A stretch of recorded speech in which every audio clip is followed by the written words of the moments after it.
ये केस एक तरफ कोर्ट में चल रहा है, एक ट्विटर पर अलग मामला खोला हुआ है नवाब मलिक ने। ये समझ नहीं आ रहा कि उनके मुस्लिम क्रेडेंशियल्स या धर्म को लेकर पूरी ये जो जंग वो छेड़ रहे हैं, इससे क्या वो साबित करना चाह रहे हैं? एक्चुअली जो बात बोली जा रही है वो धर्म की बात नहीं है, ये सिर्फ धर्म से जुड़ा हुआ मुद्दा नहीं है। आपको भी पता होगा कि गवर्नमेंट जॉब्स में, गवर्नमेंट एम्प्लॉय हैं वानखेड़े जी, गवर्नमेंट जॉब्स में रिजर्वेशन होता है, SC ST कैटेगरी होता है। SC ST कैटेगरी रिजर्वेशन क्यों आया था इस देश में? इसलिए आया था क्योंकि वो पिछड़े वर्ग के लोग जो देश की तरक्की हो रही थी उसमें कहीं पीछे रह रहे थे। अब आपकी बर्थ सर्टिफिकेट में आपके फादर का नाम दाऊद वानखेड़े है, आपकी मदर का नाम कुछ है, आपका सन का, you can not be fooling around with the birth certificate, है ना। मैं मानती हूँ कि हमारे बच्चों के हमने लिखा होगा, हमने सारी डिटेल्स लिख कर दी होंगी। रही बात निकाहनामा की, निकाहनामा में भी आप अगर लिख रहे हैं, आपके ना हमने ध्यान ही नहीं दिया। It is a very important document for Muslim weddings. It is a marriage certificate, entitle legal certificate होता है शादी का, उसमें कोई भी डिटेल्स तो भरी नहीं जा सकती हैं। पर आपने ये सब बदल कर, आपने महार कम्युनिटी का अपने आप को बताकर, कोई दिक्कत नहीं है आप मुस्लिम हो, किसी को देश में दिक्कत नहीं है मुस्लिम हो, पर आप अपने धर्म परिवर्तन कर दीजिए, आप अपने आप को महार कम्युनिटी का SC ST में डाल दीजिए कैटेगरी में, फिर आप UPSC एग्जाम्स लें और फिर आप IRS में लगें। तो अगर आपकी शुरुआत ही करियर की फौज डॉक्यूमेंट्स के हिसाब से है तो सवालिया निशान पूछ रहे हैं। इससे धर्म जाति का आधार नहीं है, एक रिजर्वेशन कैटेगरी है जिसे राइट पीपल जो सच में प्रताड़ित हैं, जो सच में पिछड़े हैं, उनको हेल्प करने के लिए रिजर्वेशन लाया गया। उसको मिसयूज कर बर्थ सर्टिफिकेट के बाद एक अलग कास्ट सर्टिफिकेट बनाकर तो सवालिया निशान पूछेंगे। तो इसमें कोई धर्म की लड़ाई नहीं है और ये कोई इन्वेस्टिगेशन जो चल रहा है कोर्ट में उससे उसका कोई लेना देना नहीं है। प्रॉब्लम यह है कि अगर एक इन्वेस्टिगेटिंग ऑफिसर हैं, उन्होंने कोई गलत आधार दिए हैं तो सच्चाई सामने आनी चाहिए। आज ये सभी के लिए लागू होता है, सिर्फ गवर्नमेंट एम्प्लॉयज़ के लिए नहीं।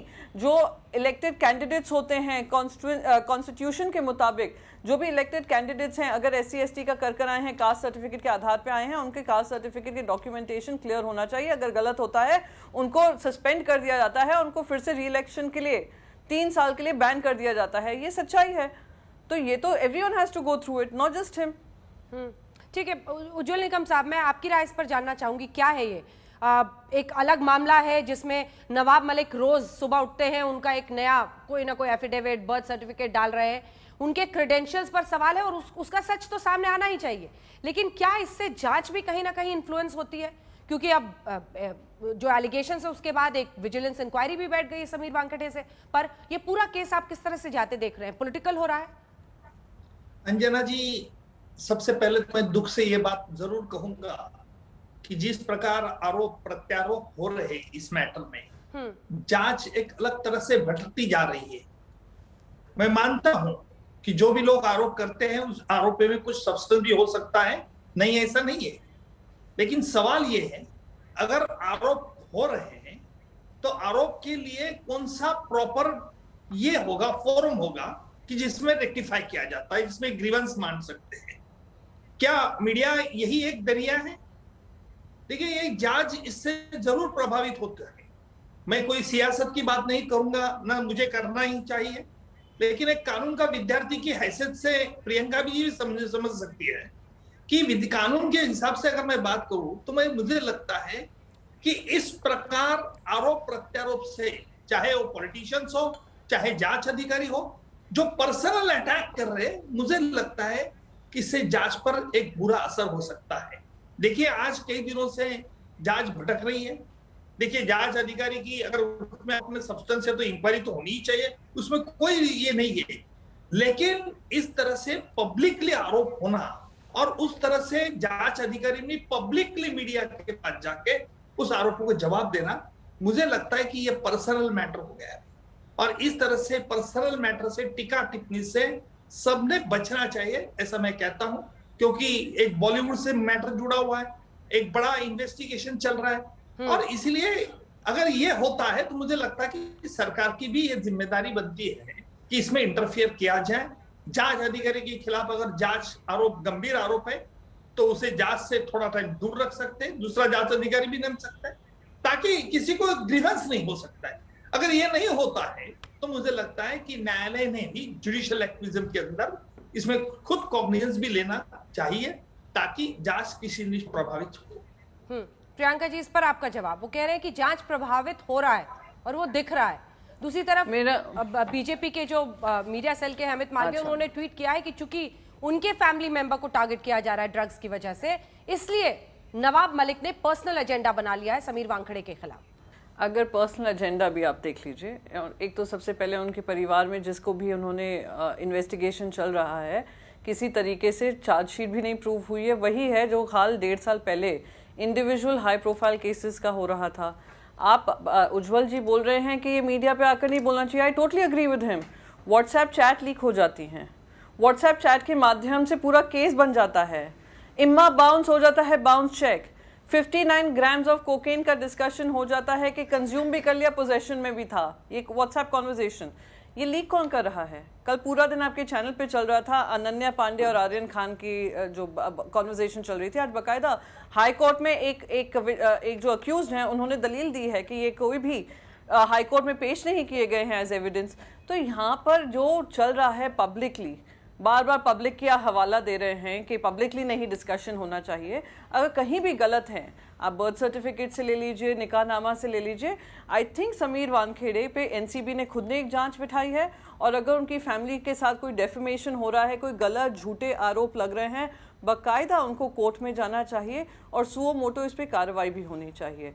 सवाल बस ये है कि इन्वेस्टिगेटिंग ऑफिसर एक ही रहे हैं इन सारे हाई प्रोफाइल केसेस में, और अगर इन्वेस्टिगेटिंग ऑफिसर आज तक एक चार्जशीट इन लोगों के ऊपर नहीं दाखिल कर पाए, सिर्फ मीडिया के माध्यम से अपना केस बिल्ड कर पाए, तो कहीं ना कहीं जवाबदेही बनती है। और जवाबदेही सिर्फ इस ऑफिसर की बात नहीं है, जवाबदेही देश को देने की बात है कि एनसीबी बॉडी जो ड्रग माफिया को कॉन्कर करना है, ड्रग माफिया को खत्म करना है, अगर वो एक चार्जशीट भी नहीं फाइल कर पा रही है, तो कहीं ना कहीं कुछ कमियां हैं, उस कमियों को एड्रेस करो, कमियों को एड्रेस करो। ठीक है, मुनीश भल्ला जी, मीडिया माध्यम बनी है, किसके लिए? शुरुआत कहां से हुई? माध्यम किसके लिए बनी? मुनीश भल्ला जी, इस पर मैं आपका रिएक्शन चाहती हूँ जी। केस तो एविडेंस के साथ कोर्ट में बनेगा ना, व्हाट्सएप चैट मीडिया के जरिए सामने करना, और ये फिल्म स्टार्स होते हैं जिनका बहुत कुछ स्टेक पर होता है, पुराने उनके चैट्स लीक करके क्या यहाँ पर मीडिया के जरिए सिर्फ कीचड़ उछालने की मुहिम तो नहीं है? ये सवाल है उनका। अंजना जी देखिए, ये जो आपके चैनल से भी दिख रहा है कि व्हाट्सएप चैट्स कुछ लीक हो गई हैं। अब ये लीक हुई हैं, किसने कराई हैं, क्या है, वो तो एक विषय अलग है पूरा, ठीक है। कोई ऑफिसर लीक करता है नहीं करता, वो एक अलग विषय है। विजिलेंस का एक पूरी टीम जो है इन ऑफिसर्स की इंक्वायरी कर रही है, स्पेशली जो चीफ इन्वेस्टिगेटिंग ऑफिसर है उनकी, तो वो तो एक अलग जांच का विषय है पूरा, ठीक है। मुझे जो फील हो रहा है, मैं काफ़ी दिन से हर एक चैनल पे देखता हूँ, बोलता भी हूँ, पर मुझे अब ये फील हो रहा है कि ये बहुत कॉम्प्लेक्स सिचुएशन हो गई, ये बहुत ऑड सिचुएशन है। 3 चीज़ें मेरे को लग रही हैं, 3 या 4 चीज़ें। एक, पहले तो एक एक्स एनसीबी ऑफिसर होने के जो मुझे ये बहुत दुखद लगता है कि जिस तरह से पर्सनल अटैक्स हो रहे हैं फैमिली पे, ठीक है। At the same time the functioning of NCB पे भी आज एक मैं कहूँगा कि definitely there is a damage on the image of the NCB. मैं आज बड़ा खुल के बोलूंगा इस पे कि जिस तरह से हो रहा है, जिस तरह से इन्वेस्टिगेशन भी हो रही है, उसमें भी कहीं ना कहीं जो अभी इतनी बातें आ रही हैं बाहर कि शायद विटनेस की जो बात करें, अभी कोर्ट में तो भले उसको साइड पे रख दिया, एक विटनेस का एंगल है, एक विजिलेंस का एंगल है, एक पर्सनल अटैक्स का एंगल है, आपका स्मॉल क्वांटिटी का एंगल है, बहुत से एंगल्स हैं। कहीं ना कहीं डिपार्टमेंट की इमेज डैमेज हुई है, उसमें कोई डाउट नहीं है। कहीं ना कहीं इसके अंदर there is more than what we can see to the eye. कोई पीछे का एक बात और ऐसा अलग सी चल रही है जो हमें समझ नहीं आ रही कि क्या पॉलिटिकल रीजन है, क्या उसके पीछे कारण है, कि कितना प्रेशर क्यों बिल्टअप किया जा रहा है, और क्या इस पूरे केस की इन्वेस्टिगेशन या ऐसे बहुत से केसेस जो इन्वेस्टिगेट हो रहे हैं उनको डीरेल करने के लिए तो ये नहीं हो रहा। क्योंकि आप देखिए, कोई एक केस तो इन्वेस्टिगेट नहीं हो रहा होगा, बहुत से केस पैरेलली इन्वेस्टिगेट होते हैं, बहुत से ऑफिसर इन्वॉल्व हैं, हर एक लेवल पे ऑफिसर्स हैं। तो कहीं ना कहीं मुझे ये फील होता है कि कोई डीरेल भी हो रहे हैं केसेस। नेचुरली अगर कोई पब्लिक प्रेशर में या पॉलिटिकल प्रेशर में या पर्सनल प्रेशर में कोई है तो वो परफॉर्म भी नहीं कर पाएगा, वो ऑफिसर परफॉर्म नहीं कर पाएगा, वो सारा दिन अपना आपको डिफेंड ही करता रहेगा। तो विजिलेंस एंगल से अगर कोई इंक्वायरी बाहर इमीडिएटली निकलती है और अगर लगता है कि ऑफिसर को इससे थोड़ा सा साइड पर रखना चाहिए, तो उसमें कुछ गलत नहीं है, वो करना भी चाहिए, मुझे ऐसा लगता है। बट इसमें ईगो भी नहीं आनी चाहिए, मुझे अब ये फील होता है ईगो भी नहीं आनी चाहिए। तो मेन तो इन्वेस्टिगेशन डिले नहीं होनी चाहिए, एनसीबी की एक इमेज का भी सवाल है और क्लैरिटी पब्लिक तक आनी चाहिए। जहां तक मीडिया ट्रायल्स का सवाल है या मीडिया में बहुत सी चीज़ें बात कर रहे हैं सब लोग, उससे भी बचना चाहिए। ये काम ऑफिसर्स का भी नहीं है मीडिया में आना, और अगर कोई आप पे एलिगेशन लगाता है तो ठीक है, आप उसको अलग से डील कर सकते हैं, पर मीडिया में आना मेरे हिसाब से ठीक नहीं है। मीडिया में चेहरा करना अपना ठीक नहीं है।